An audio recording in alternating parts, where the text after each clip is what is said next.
The Outlanders Journey. Tier 1, Level 0. Chapter 11. Laurel. You're having your interview with Professor Sanos in his office, which is windowless and surprisingly cramped. You sit across him at the table on a wobbly wooden chair. Neatly alphabetized cabinets surround you, and a bookshelf sits behind him. Prestigious awards and certificates decorate the walls, including the Ravine Award in Arcana. If you recall correctly, Professor Sanos was the youngest individual to have ever received this international prize, after his discovery of the Modify Memory spell, which is now widely used to treat people suffering from extreme grief or trauma. You demonstrate a few cantrips and spells, recite some basic theory on the fundamentals of spellcasting, and list out the different schools of magic with examples. It feels like a formality. Getting into the academy was much harder than this. In typical fashion, your brother decides to send you a telepathic message in the middle of your interview, saying, "I'm visiting soon. Where are you now? Do you have enough tuition money for next semester? Do you need to restock on ink and paper?" "That was very good," says Professor Sanos, closing his notebook and setting down his pen. He plants both hands flat on the table and lifts himself off his chair. There's a certain regal confidence in his mannerisms. He adjusts his collar and tie. "If you are interested, I'd like to give you a tour of my off-campus research area. Would you like to come with me?" "Off-campus?" you say. "Yes," he says. "It is more spacious and private. I prefer to work outside of academy grounds for certain kinds of research. This is a common practice amongst all professors." The telepathic link to your brother cuts off before you can respond to him, but soon he sends you yet another message. "Stop ignoring me, Elise. I know you can hear me." "Shall we then?" asks the professor. "I'm busy," you reply telepathically to your brother. "I'm working now, and I don't need money." You stand. "Yes, sir. I'd be happy to take the tour." An hour of walking has passed, and now you're regretting your decision. When he said the research site was off campus, he didn't mention that it is, in fact, outside of the city. This is the furthest north you've ever gone, so much so that you can see the edges of the Harrington farmlands. The ocean breeze blows hot, salty air, and you are sweating profusely. Once you exited the city limits, it dawned on you that you are likely being taken to a secluded place where no one would be able to find you. You glance at the professor, who walks so steadily that he appears to be gliding. His hands are linked behind his perfectly straight back, conveying no sense of malice. This is fine. He's an internationally renowned scholar. You have nothing to fear. Finally, after another 20 minutes, you notice 3 buildings ahead. One that looks like a typical brick home, another that appears to be a cottage, and a 3-story apartment. You pass the apartment, noting its many closed curtains, before finally arriving outside the front door of the cottage. A warm light peeks through the windows, and billowing white smoke rises out of the chimney. Professor Sanos closes his hand around the doorknob. It glows for a moment before clicking open. Inside, you are greeted by a comfortable, cool breeze. There is a fireplace across from you, and on a shelf above the hearth, you see even more accolades and certificates. Untarnished trophies gleam with the dancing firelight. You reach your hands out towards the fire, and you realize that this is the source of the cooling effect. 2 leather armchairs sit beside the hearth. Along the walls are pristine bookshelves that reach all the way up to the ceiling. They are filled with neatly organized books. As far as you can tell, there are no other rooms in this house. "Before entering, I request that you prestidigitate yourself thoroughly," says the professor. "Some of my books are rather delicate." You nod and flick your wrist, speaking the incantation. Your shoes and clothes flash, and spots of sand and dirt vanish. Professor Sanos' clothing also flashes clean, but he made none of the verbal or somatic gestures needed to cast the spell. "You are free to borrow any of the books in this room for your own studies. They cover a variety of general topics, from history to medicine to religion. Some of my students have been able to conduct research for their own coursework. Be sure to return the materials when you are done." It takes a moment for you to realize that this is confirmation that you got the job. Wasn't this just a tour? The professor walks to the rightmost bookshelf. Now, place your hands here. He points to what appears to be a small indentation on the side. And speak the command word, Mithrendain. You step forward and do as instructed, touching your hand to the lock. The indentation glows for a moment before the arcane lock releases. The bookshelf creaks and swings open like a door. Remember the command word, as it is your password to enter this area, says the professor. I'll eventually repurpose this door in the main entrance to open to your hands without the verbal command. For now, you will need to remember the code. Inside this hidden room is another library. More shelves of books and desks strewn with papers and ink splotches. Fake candlelights rest on top of all of the tables, and there are no windows. A head pops out from one of the bookshelves. A young elven man with round spectacles and disheveled curly hair waves hello at the professor. In his hands are several books that he struggles to keep balanced. He is wearing the Academy's mage robes, the green and white tunic all freshmen wear, over patchwork corduroy trousers. Anon, says the professor. Come here for a moment. We have a new researcher. So you did get the job. That was remarkably easy. Yes, sir. Anon shuffles over, stopping by a desk and spilling all the books in his arms onto the table. He scrambles over to you and the professor, adjusting his crooked glasses and dusting off his sleeves. He is extremely short for an elf, not even 5 feet tall. He offers you his hand. Nice to meet you. My name is Anon Virkin. You smile and shake it. Pleasure to meet you. Laurel Adenor. So, you are a student of the Academy, then? Asks Anon. You shake your head. His eyes light up. I see. He looks gratefully at the professor. I was not a student myself when Professor Senos hired me, but with his help I was able to apply and get in. I will be starting my first year soon. You are very lucky to have been given such an opportunity. The professor nods and smiles. Anon is one of my newest researchers, he says. He's been working for me for about 9 months. I have other students, but they conduct field research, so you may only see them come and go. For now, I'll have you and Anon work together in this library. You nod, though you're not even sure what this job is or if you'll take the offer. Now, says the professor, let us allow Anon to continue his studies. We can speak privately by the hearth. Keep up the good work, Anon. Anon's face beams with pride. Yes, sir. He rushes back to his desk. He begins rapidly flipping through the pages of his many books. You and the professor exit back to the living room, closing the bookshelf behind you. Professor Senos gestures to one of the armchairs by the fireplace, and you sit.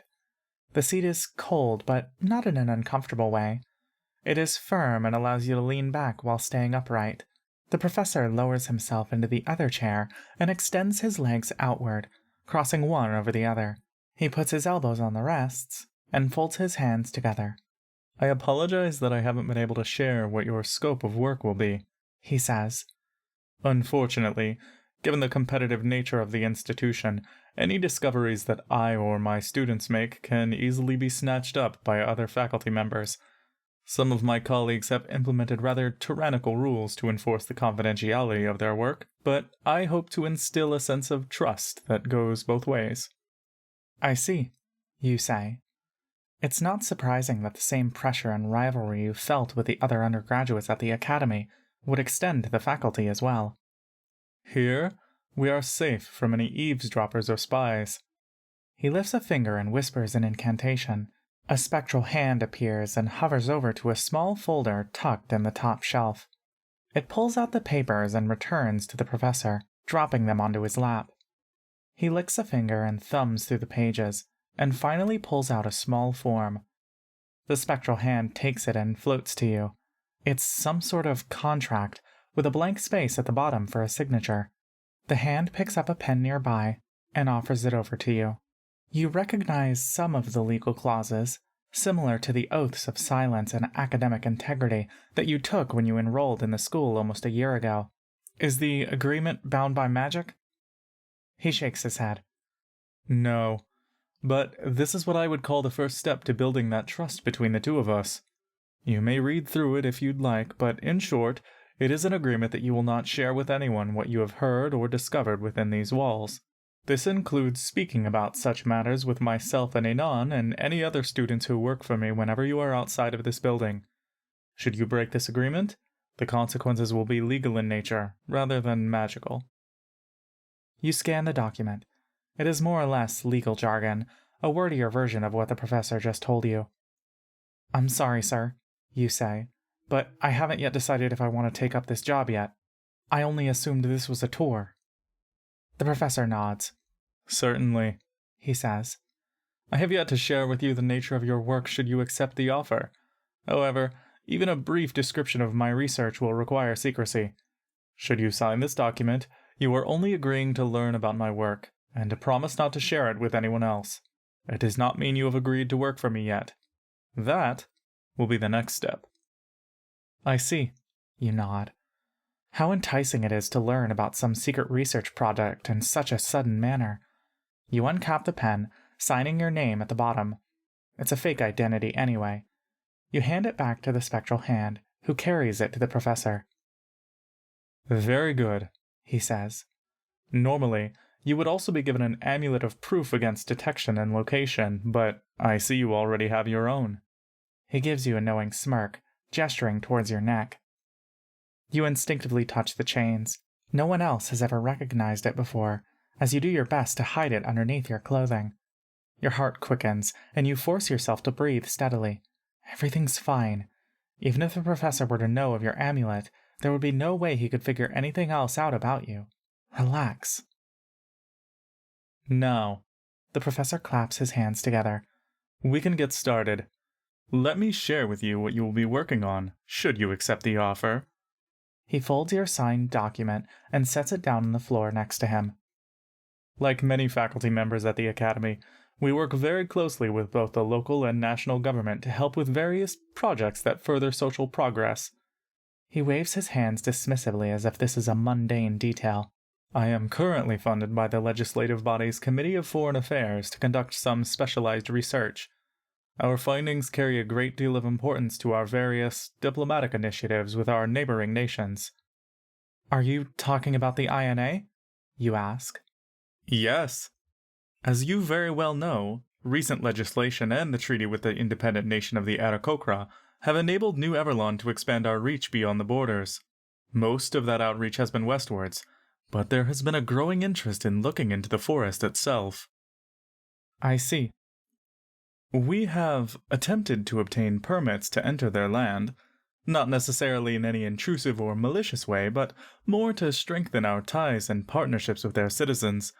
Given the harsher weather conditions they must endure, especially in the wintertime, we are trying to work with them to optimize their land usage and better ensure their survival. A strong neighbor strengthens us as well, you see. You nod, not fully convinced by what he's talking about. All you know about the treaty is that New Everlon was given permission to build the roads, but you have no understanding of whether the Aarakocra actually view New Everlon favorably. Whatever friendliness your little government-sponsored play depicts seems too romantic to be believable. I see, you say again. One thing we are interested in learning more about is the possible existence of the Feywild. How much do you know about it, Laurel? This is a rather sudden change in subject. I know it through fairy tales. As far as I'm aware, it is the origin of our fables and myths. The professor smiles. Yes.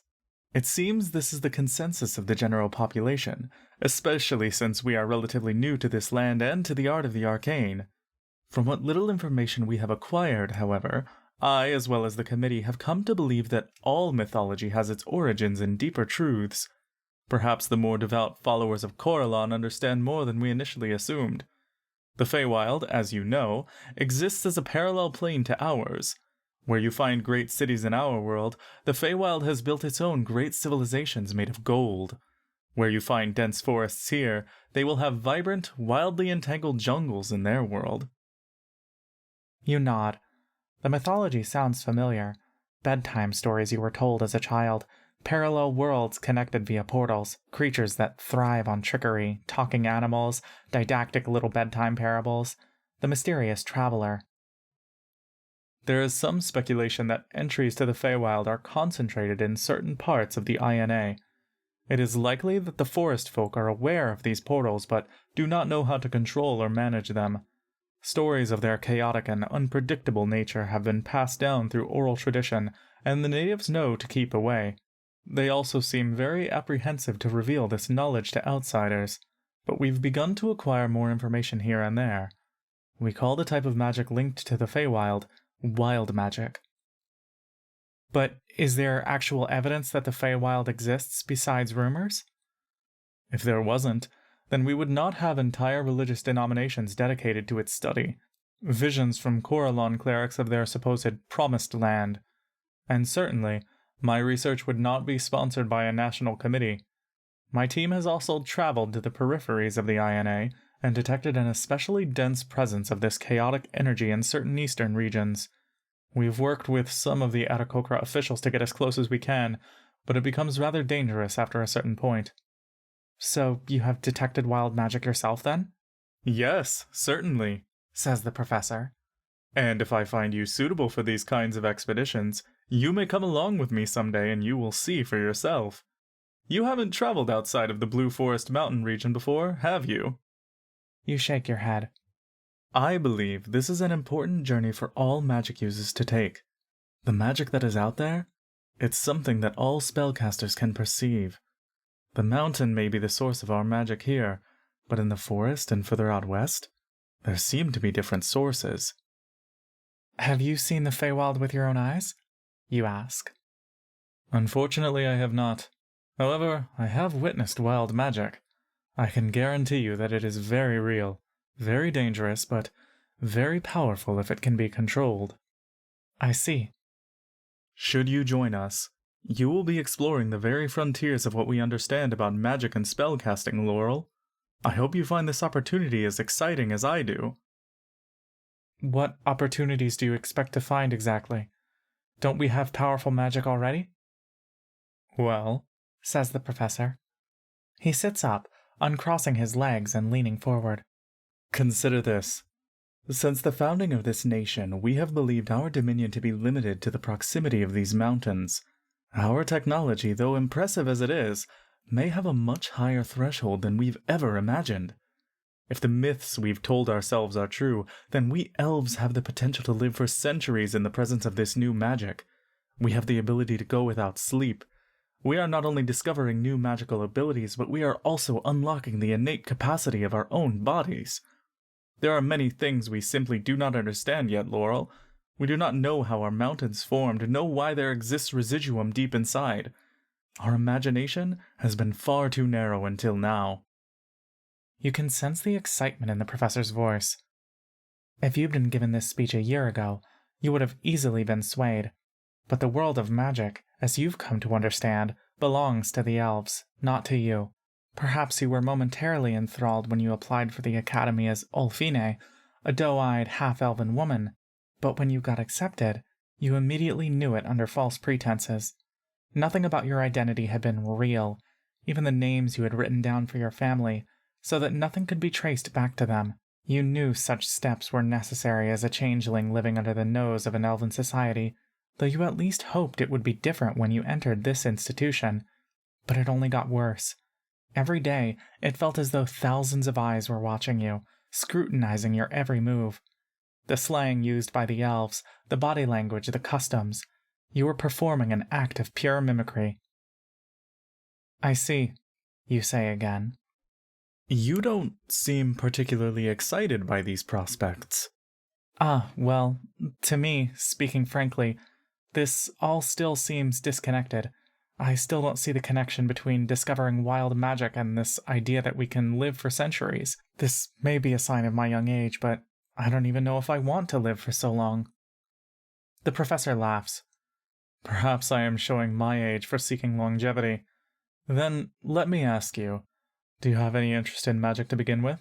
You have demonstrated that you have a natural proclivity to spellcasting, but is it actually a skill you would be interested in mastering?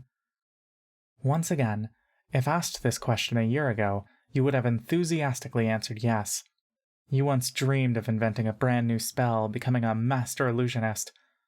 I'm not sure anymore, you say, but I did at one point consider it seriously. Then I can help you rekindle your passion. You are living in the golden age of magic, Laurel. You may one day pioneer a new way of spellcasting. You chuckle. That's very flattering to hear. I believe what you are lacking right now is a sense of scale, Laurel. Within New Everlon, we have only been able to cast 6th-level spells under special conditions, using an absurd quantity of residuum to provide the raw energy required. But I believe 6th, 7th, even 8th-level spells are possible with wild magic. He gestures dramatically. And, as you know, the thresholds for higher-level spells increase exponentially. Your jaw drops. Did you say 8th-level spells? The professor nods. That's correct.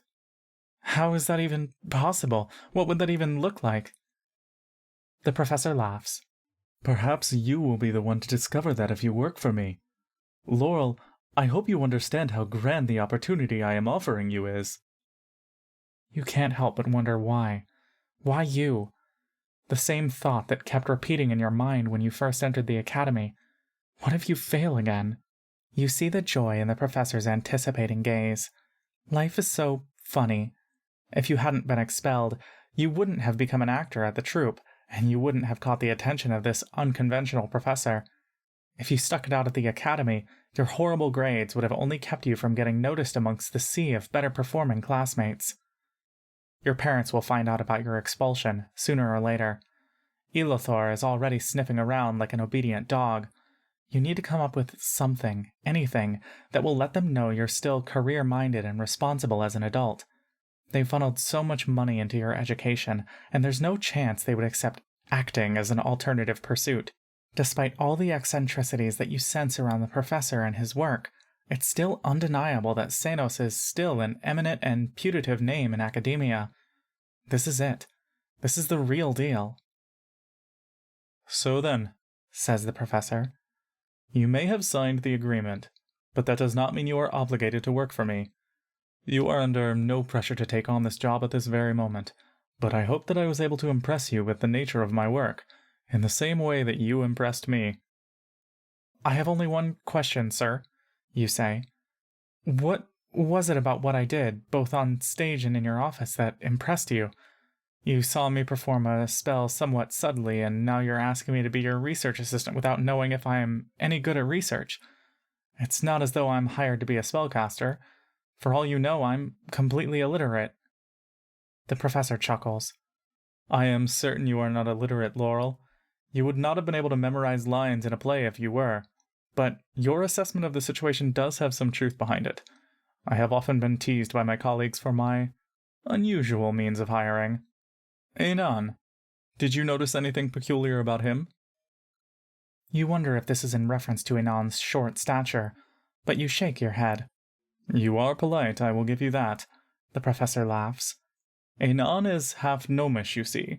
His elven half lends him his natural propensity to magic, but his gnomish half subjects him to rampant discrimination. It is immensely unfair to someone who is so deserving of great opportunities.